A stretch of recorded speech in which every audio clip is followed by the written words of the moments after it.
레위기 23장부터 25장까지는 각종 절기에 관련된 규례를 말씀하고 있습니다.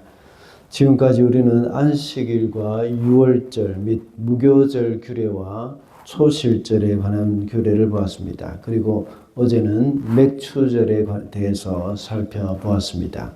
맥추절은 밀과 보리를 거두는 시기이기 때문에 맥추절이라고 하는데, 이것은 또한 유월절 후로 7주가 지난 후에 지키는 것이라고 해서 7.7절이라고도 합니다.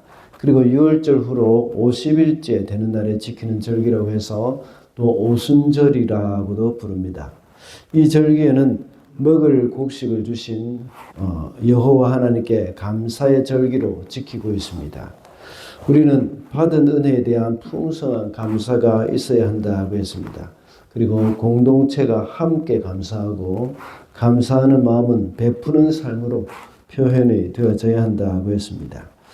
오늘 우리가 봉독한 말씀에는 새해 첫날을 아리는 나팔을 부는 날, 그래서 나팔절이라고 합니다. 그리고 나팔절이 지나고 열흘 후에는 속죄일이 있습니다. 그리고 속죄일이 지난 후로 5일이 지나면 또 초막절이라고 있습니다. 그 초막절에 대해서 또 말씀을 하고 있습니다.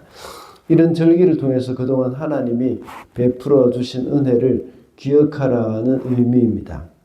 오늘날은 이런 형태의 절기를 지키지는 않고 있습니다. 그러나 제가 여러 차례 말씀을 드린 바와 같이 이러한 절기는 비록 실제로 지키지는 않지만 모두가 다 주일 안에 다 녹아 있습니다. 우리가 매주일마다 하나님 앞에 나와서 예배를 하면서 하나님이 우리에게 베풀어 주신 그 은혜를 기억을 하고 있는 것이죠. 그래서 오늘은 받은 은혜를 기억하라는 제목으로 말씀을 살펴보고자 합니다. 먼저 함께 하신 은혜를 기억합니다. 24절 말씀입니다. 너는 이스라엘 자손에게 다음과 같이 일러라. 일곱째 달, 그 달 초하루를 너희는 쉬는 날로 삼아야 한다. 나팔을 불어 기념일임을 알리고 거룩한 모임을 열어야 한다. 여기에 일곱째 달이라고 말을 하고 있습니다. 유대인들은 유월절을 첫째 달로 여기고 그 해의 첫째 달로 여기고 있고, 그 후로 일곱째 달이 지난 후에 그때 초하루 제1일을 이제 나팔절로 부르고 있습니다. 근데 일곱 달이라고 지났지만 실제로 민간력으로는, 종교력으로는 일곱째 달이지만 민간력으로는 첫째 달입니다. 그러니까 신년이죠. 지난 한 해 동안에 일어났던 그 모든 일들을 하나님께 감사하고 그 다음에 새로운 날을 시작한다는 의미에서 이제 나팔을 크게 붑니다. 이때에 이 나팔을 분다고 해서 나팔절이라고 하는 것이죠. 그때에 이제 모든 백성들은 거룩한 모임을 열어야 합니다. 함께 하신 그 지난 한 해 동안 함께 하신 하나님의 은혜를 기억하라는 그런 의미입니다. 지난 한 해 동안 함께 하신 그 하나님의 은혜를 기억하고 이제 새해가 되면 새롭게 우리에게 인도하실 그 또다시 올 한 해도 함께 하실 그 하나님을 높이며 하나님께 예배를 드리는 것이죠. 이스라엘 백성들에게 있어서 하나님이 함께 하신다는 것은 굉장히 큰 일입니다. 특별히 광야를 지나는 동안에 하나님이 함께 하시면 그들에게는 그 생명과 같은 일입니다.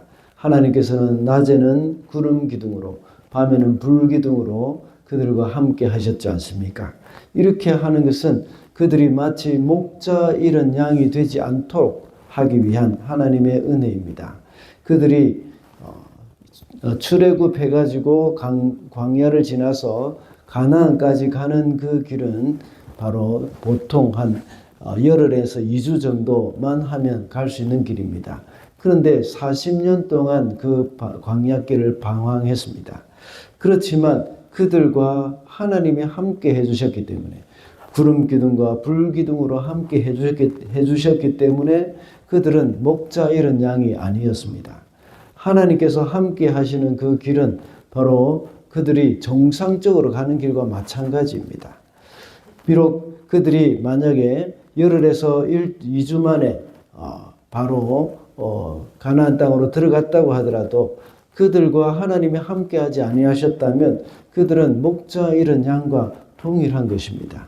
우리는 하나님과 함께하는 그런 길을 걸어가면서 이것은 바로 비록 험난한 길이라고 하더라도 또한 사망의 음침한 골짜기라고 하더라도 하나님이 우리와 함께 하신다는 것을 우리가 알 때에 그것은 우리에게 안정감이 되어지는 것이고 하나님의 은혜를 누리는 길이라는 것을 우리는 기억해야겠습니다.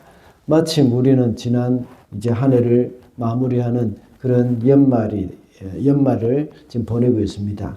이런 가운데서 우리가 지난 한 해 동안 하나님께서 우리와 함께 하셨다는 것을 기억하면서 하나님께 감사하며 또는 새로운 한 해를 맞이하게 되는 그러한 시간이 되어야 하겠습니다. 다음으로 죄 용서의 은혜를 기억합니다. 28절 말씀입니다. 이날은 속죄일 곧 주 너희의 하나님 앞에 속죄 예식을 올리는 날이므로 이날 하루 동안은 어떤 일도 해서는 안 된다. 나팔절이 되고 나서 열흘이 지난 후에 그러니까 7월 7째 달 10째 날 7월 10일이 되면 대속죄일이 됩니다. 이때는 모든 백성들이 그동안 지었던 죄를 하나님 앞에 용서를 받고 그리고 이 새로운 한 해를 새로운 날을 시작하는 그러한 시간입니다. 이때는 이 염소를 잡고 염소의 피를 이 제사장이 가지고 대제사장이 속죄소 안에 들어가서 지성소 안에 들어가서 속죄소에다가 그 피를 뿌리는 겁니다.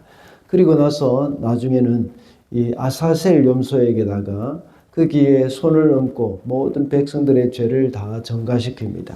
그리고 그 아사셀 염소를 밖에 광야로 데리고 나서 가서 인적이 없는 곳에 놓아줍니다. 그러면 그 아사셀 염소는 다 유리방황하다가 들짐승에게 잡혀 먹거나 굶주려 죽는 것입니다.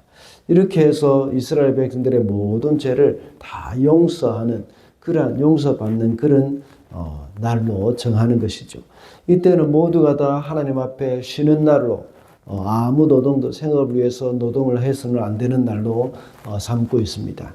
우리는 이러한 모든 것들이 다 주일 안에 녹아 있는 것입니다. 앞에서 말씀드린 그동안 하나님이 우리와 함께 하셨다 하는 것도 역시 이 주일 안에 지난 한 주 동안 하나님께서 우리와 함께 하셨다 하는 것을 기억하면서 하나님 앞에 예배하는 것이고 또한 속죄의 감사도 주님 앞에 나와서 예배하면서 우리의 죄를 주님 앞에 고백하고 용서를 받는 그런 날로 지키게 되는 것입니다.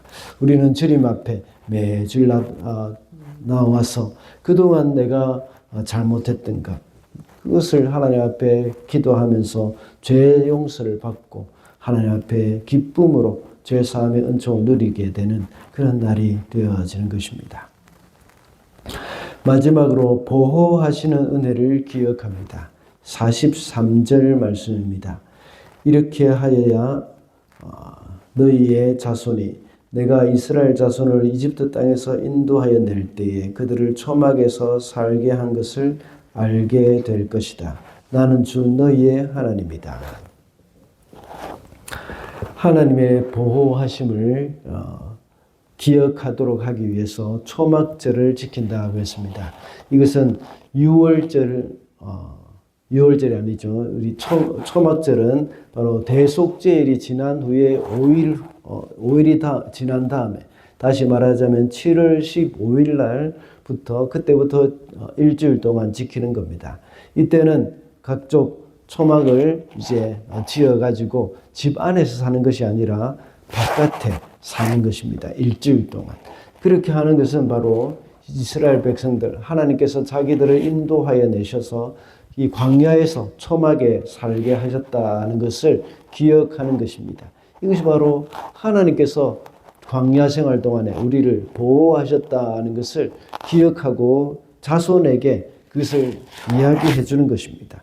자손들에게 그것을 교육시켜 준다는 것이죠.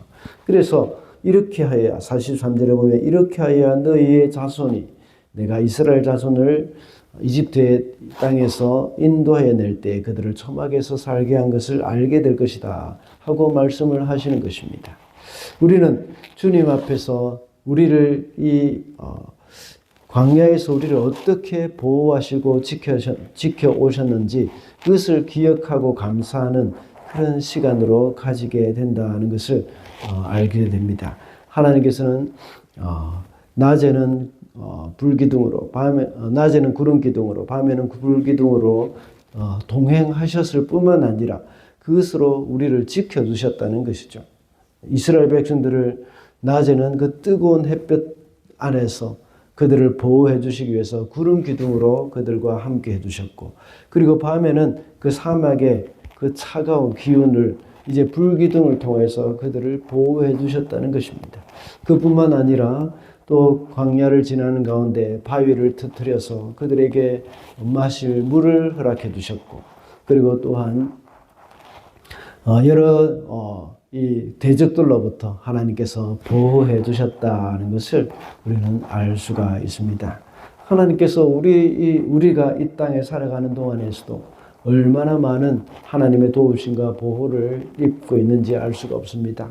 우리는 날마다 자연재해를 겪을 때마다 그동안 하나님께서 그것을 지켜주셨구나 하는 것을 기억하게 되고, 또한 온 우주 만물의 하나님, 주인이신 하나님께서 우리를 보호하시고 지켜주셨다는 것을 우리가 또 계속해서 알 수가 있습니다. 하나님께서 우리를 또한 오존층을 만들어서 태양으로부터 나오는 나쁜 그 빛을 차단시켜 주시고 우리를 보호해 주신 것, 그것도 역시 하나님의 보호입니다. 또한 우리가 이 복잡한 길 가운데서 무사히 운전을 하면서 하나님 앞에 나올 수 있었던 것, 이것도 역시 하나님의 보호라는 것을 우리가 알 수가 있습니다. 우리가 생각하지 못해서 그렇지, 또 하나하나 생각할 때마다 하나님의 보호하심, 그 은혜를 우리는 기억을 할 수가 있을 것입니다. 그러므로 늘 날마다 우리가 거저 살아가는 것이 아니라 순간마다 하나님의 보호하심이 있다는 것을 잊어서는 안 되겠습니다. 말씀을 맺겠습니다. 오늘은 받은 은혜를 기억하라는 제목으로 말씀을 살펴봤습니다. 우리는 나팔절, 속죄일, 그리고 초막절을 통하여서 하나님의 보호하심과 용서하심, 그리고 하나님의 동행하심, 이것을 기억해야 한다고 했습니다. 날마다 베풀어 주시는 하나님의 은혜를 늘 기억하는 삶을 살아가는 저와 여러분이 되시기를 바랍니다.